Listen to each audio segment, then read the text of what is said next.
Beautiful, beautiful people. Welcome to the Sisterhood Community Podcast. Man, what a day it's been already. But there's beauty in it all right? So, let's get started. I have this background on here because my daughter is currently napping in the back seat, and privacy is important. So, man, this thing called life, motherhood, trying to navigate taking care of yourself while also taking care of little souls, huge, expansive souls, but little people that hold these souls can be very challenging at times. And I feel like the reason why it is so challenging is because we don't have the necessary supports and the necessary resources. Necessary resources. A little stutter before. And it's not everybody, but for the majority of the United States and maybe the surrounding countries, although I do know support looks very different in other areas, the support is bare minimum. And it puts a lot of mothers in a state of survival, especially when they're already trying to navigate the world through their own traumas and mindsets and things. To not have the necessary resources you need to take care of yourself and your children, it makes everything harder. And for instance, I've had to get out of my own comfort zone and ask for support from people who've already supported me a lot. And it was very challenging, but I'm like, what else am I supposed to do? I'm doing everything I possibly can, and I still need support because things are happening at God's speed. They're not happening in the way that I would love for them to happen.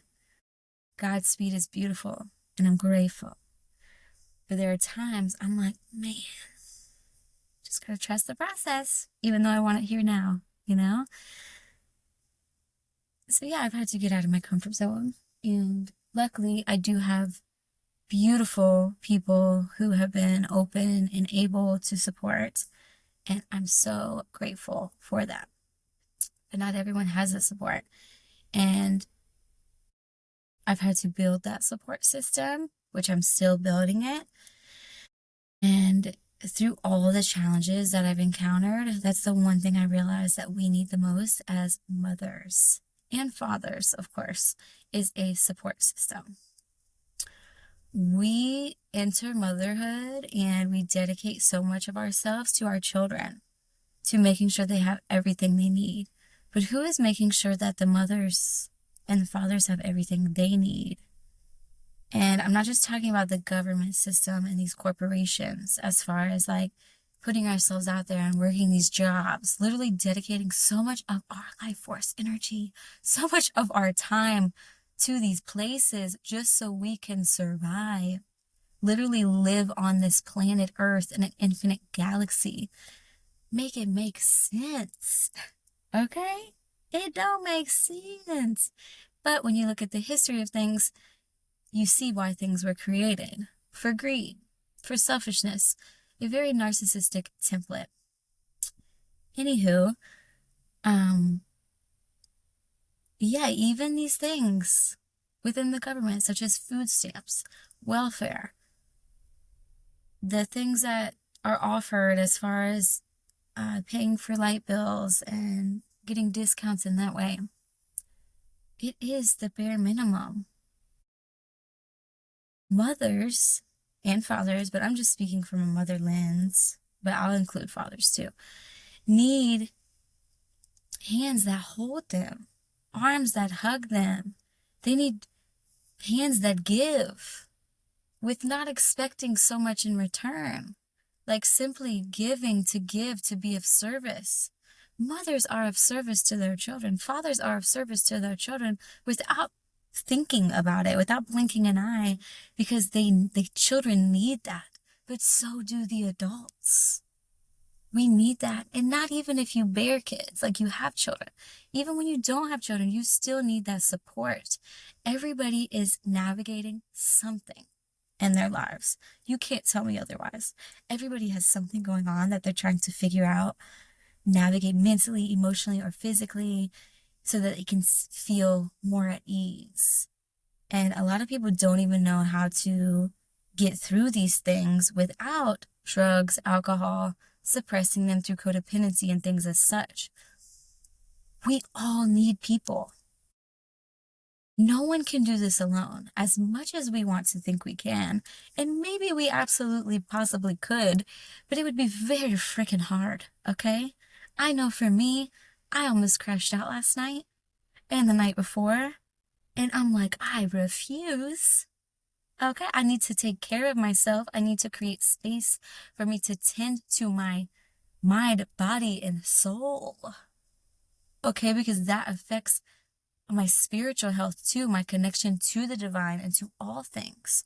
When I'm not at ease and I'm navigating all these things mentally and trying to create space for me to feel these emotions and literally hold myself, and then I'm not having that space because I'm showing up for other people. I'm going into this job and I'm tending to all these children. I love it, but I also know it's not sustainable for me, especially long term, because I need to be there for myself. I need to really create a life where I can listen to myself and how I feel, tend to what I need, pour into my creativity and my other endeavors so that I can show up fully for my children and be more patient, not yell. Because I do have moments where I do yell. And afterwards, I have to talk to my daughter and let her know, like, it's not even her. It's not her. I've just been tending to people all day. I've hardly had a moment of silence. And I really just want to like be able to pour into myself without someone interrupting me. And I just had to be bluntly honest with her. And it may sound harsh, but I'm like, it's not you. This is just what it is. I let her know everything I'm navigating so that she doesn't have to wonder why mommy is reacting the way she's reacting. And through this whole process, I'm learning better approaches. I'm learning how to walk away when I feel very overwhelmed so that I can really just be with myself and, find solutions to like, how can I create a life of ease? Yeah. And it's taken a while for me to feel truly at peace with who I am, to experience that vast array of emotions, to not run, suppress, hide. And this, like where I'm at in my life, I have to tend to the emotion. There's no other way. There's no other way. I can't ignore it. I feel it in my body. My chest gets tight or my throat constricts. I feel like I need to cry or I need to scream. I need to work out. If I have anger arise around past situations that have occurred in my life, I have to create space to learn how to healthily transmute that energy so that I'm not taking it out on my kids when they hit me or they're very emotional and I haven't had the space to navigate these things today. So now I'm like yelling and irritable. And you see that in so many mothers, I'll speak from the mother lens, women that go into this system that wasn't created for them to thrive. It wasn't created for them to rest and really go with the natural flow of life and their literal like cycles, because we are hormonal creatures. We're not going to feel the same every day. Our energy is different every day. It's not like a man. And you might have heard this before because this is what I've been researching a lot. But we have 4 phases in our cycle. And each phase is completely different in how our energy is and how our bodies feel. So when we're going into a system that's created to like push through and go, go, go and get the money and wake up early and get home and just make stuff for the kids and you so that you can eat and take a bath. Just that routine of literally planning for the next day, it drains us. As much as we want to ignore it, really listen to yourself and how you feel and ask yourself, like, does this life drain you? Are you exhausted? Because when I tell you I have been so exhausted, I ain't playing. And the only thing that gets me through is tending to myself, slowing down when I get home, playing with my children, and creating towards the future that I want. This life that I was living and that I still am living motivates me to not live it much longer. It inspires me to create towards all these things that I want to build so that I don't feel like I'm stuck. Because the truth is, none of us are stuck. We just believe we are. We believe we have to do these things because how else are we going to make it through? But when we open our mind and we see the limitless possibilities that truly exist, when we truly take care of ourselves, mind, body, and spirit, and we look at how large the world is, how many opportunities are out there, not just these government jobs, but like, what can we build for ourselves? What does the world need that we can create? That is the biggest question. And when you take time to get to know yourself deeply and you navigate all these things within that you've been hiding from, you get more clarity on like what the world needs because so many people are going through something similar and they don't know how to get through it. And you may have all the answers. Also, when you listen to how you feel and you start transmuting that energy through writing, through whatever creative endeavor, it's like you can create things that other people can relate to. And that's all that the world is looking for. Think about when people literally Google things throughout the day. You've done it. I've done it. I'll literally Google something for like validation. That's what people are looking for. Validation that they're not the only one experiencing this, that they're not crazy for experiencing this, that there is a way through it. So I really encourage you to take time to yourself for your mental health, to practice a self-care routine, to go in nature, to just figure out what you need to feel better within yourself. So you can get clarity on who you are, what you need, and then what the world needs. You can use your gifts to create a life that is just freaking liberated, okay? Where you feel like you can do it all things, okay? Because you can, baby, all right? So yeah. Yeah. Oh, I was also gonna say, from my experience, seeing women in the shelter and the men in the shelter, the families that I was around, people, when I say people are going through a lot, they're going through a lot. And imagine being at a family shelter. Being at a shelter, you know, you lost your home. You probably had to sell a lot of stuff. Like I had to sell like everything, basically, besides my clothes, so that I could have money for gas, for whatever I needed. The kids needed clothes. My partner at the time, imagine losing everything and having to get rid of everything. And then you're in this place where they're kicking you out every day at 9 a.m. and you can't come back till 4 p.m. because they want you to go get a job, go be productive. And the only thing that's open is the library because you don't have the money that you need to go to a coffee shop or go anywhere else. So you go to the libraries and it's cold out. The parks, you don't want to be outside in the snow, or maybe it's hot. You don't want to be in the hot weather all day. So yeah, you just hang out at libraries all day and you're trying to entertain your kids, which is, you know, they don't even mind. They're happy, but it gets to the point like you have to interact with them and you're trying to figure out what the heck you need to do so you're not in the shelter. sharing a room with, I mean, I've seen people have 5 kids and they're sharing a room with all 5 kids, and it's a little room with bunk beds. It's very overwhelming. It's very hard to think when you don't have a lot of silence for yourself, and all these people need you. Like, your children need your attention.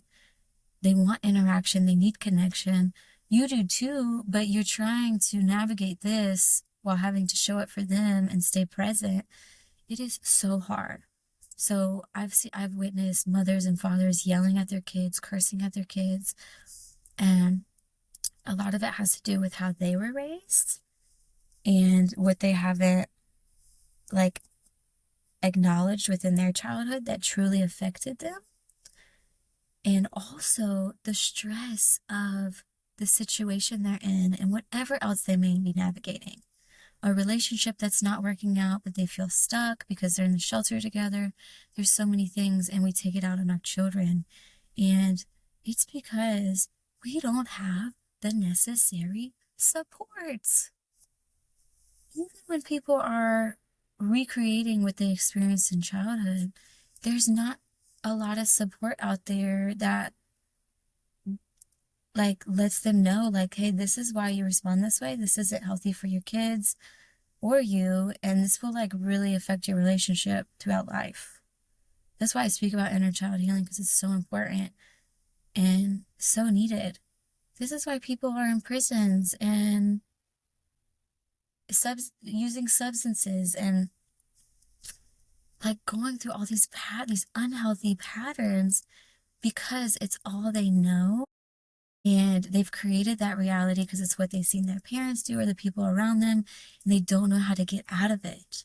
They're either satisfied with it or they're running from themselves and they don't know what else to do. And they're, in the areas that don't have a lot of support. Therapy ain't free, baby. I don't know if shit's changed, but it was in the shelter. I was grateful. I definitely went to the therapist, and man, those 2 women helped me out tremendously. Because imagine being in the shelter. My mom passed. I'm in a relationship that's not healthy for either of us. Very unhealthy. And, like, I have an almost newborn son. I'm told I need to go out and get a job. Meanwhile, I'm trying to figure out his birth record situation. All this stuff. And I'm just expected to show up fully every day and push through. It's not realistic. And I still made a book because I transmuted everything I was feeling into a book. I had to focus so much on feeling at ease that I couldn't just say I could just go out there and work a job I don't like. That would put more stress on my body. I was trying to build towards my yoga, write the books that I wanted to create, try to create the sisterhood community that I'm building. There were so many things that I was trying to do while navigating so much turmoil, and the people there didn't, like, understand that. They're so used to just telling people to go out here and work, and if you don't work, you get kicked out. That when I was telling them what I was creating, since it wasn't creating any income at the time, or not sufficient income at least, because I was receiving a little bit here and there, that wasn't sufficient, and that they were going to kick, like, I don't remember what they call it, but kick us out because of that. Which is just crazy to me. It's just crazy. You talk about support. I don't see that as support. Like, yes, you have to support yourself and your kids, but there are situations people are navigating that make it very hard to just throw themselves out there and get a job that they hate. Like, literally sacrifice their time and energy when they're trying to freaking put their time and energy towards their kids and themselves. Man, this shit ain't easy. Okay? But through all these experiences and through reaching out for support and accepting the no's, embracing the yeses, I realized the power of community. If it wasn't for those individuals that supported us financially, I don't know how I would have ate.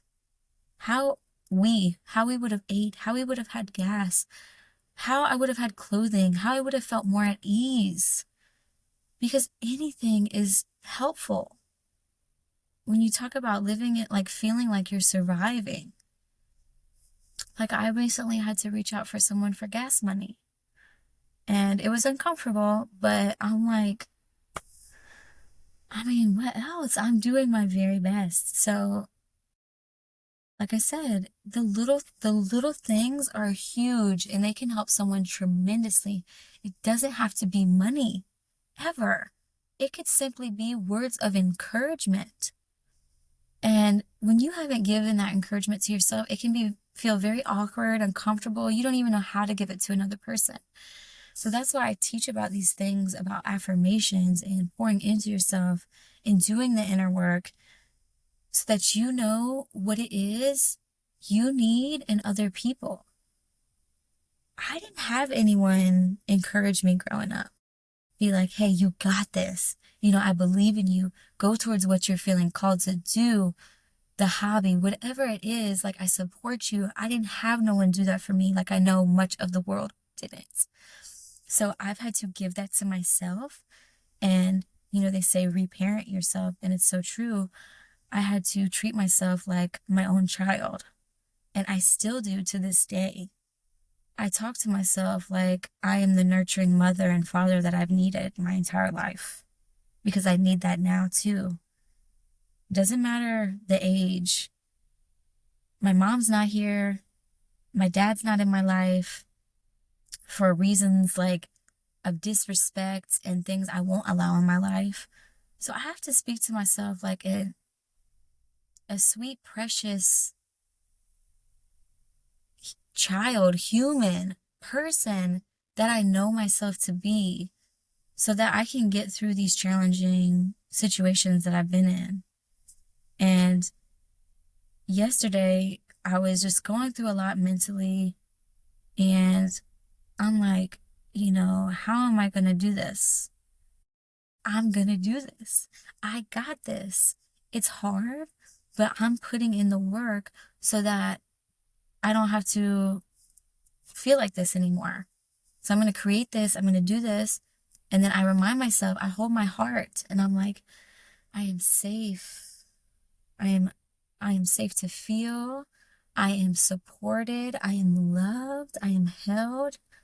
I literally hold myself and I put my head right here. I rock back and forth. I'm like, I love you. Like, you're awesome. You're brilliant. So there are times I say there are times I talk to me and I say you're.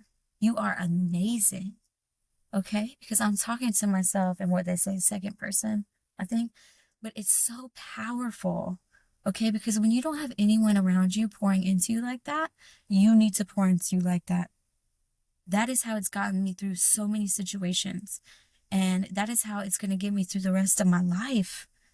I know I will have people pouring into me like that. But man, if I don't do it for myself, if I'm not my biggest supporter, then I'll always be seeking it and I'll always be dissatisfied. So you have to encourage yourself and motivate yourself and know that you absolutely got this shit, okay? Because you do. Even when you feel like you don't. Even when you doubt your path. You need to remind yourself you are exactly where you're supposed to be and everything is unfolding in the exact way that it's intended to unfold so that you can learn the valuable lessons and gain the valuable wisdom. All right, so that you will be further along your path than you may realize right now. But you are only moving forward at this point. In moments when it feels like you may be moving backwards, time does not go back. Okay, you may think about things from the past, but baby, time goes forward. And you need to remind yourself that these situations in the past do not define you. It doesn't matter how much they come up. You have to transmute them emotions, that energy that's circulating through you, it wants to be let go of. You have to write about it, sing about it, dance about it, get it out, talk about it, do things about it so that you feel lighter and you can move forward with peace. And there will be people that try to hold things over your head. But as long as you take accountability for yourself, and you don't even necessarily, well, I will encourage you to take accountability with that person because that's important for your own peace of mind and just to see where the connection goes. Not looking for it to go anywhere, but like when you take accountability and someone still holds something over your head and is dismissive and you express all these things, that's a sign to move on. Okay? Let it go. Let them go. Whether it be you create distance or you completely let them go from your life, whatever you need to do for your sanity. Because, baby, it doesn't matter how much someone holds something over your head, you need to remind yourself that does not define you, especially now. I've had people use the past over my head as if it defines my character now. Even when I knew in the past my intentions wasn't to hurt anyone, but I know I did. And that's the biggest thing. Because you may not intend to harm another, but you need to acknowledge if you did. And when I know that I have taken accountability for these things so many times and tried to make amends, and then someone is still trying to make me feel guilty or bad about it, what are you, like, you're holding on to it. And I can't continue to relive the past because you have this perception of me and you want me to feel these ways that I'm not able to feel because I've already taken accountability. I've truly felt empathy for you and myself. I've had to forgive myself, blah, blah, blah. So, yeah. Just recognize the dynamics you're in and do what you need to do to protect your sanity and your safety, your home, whatever you got to do. And know that it may be hard, but some things are necessary.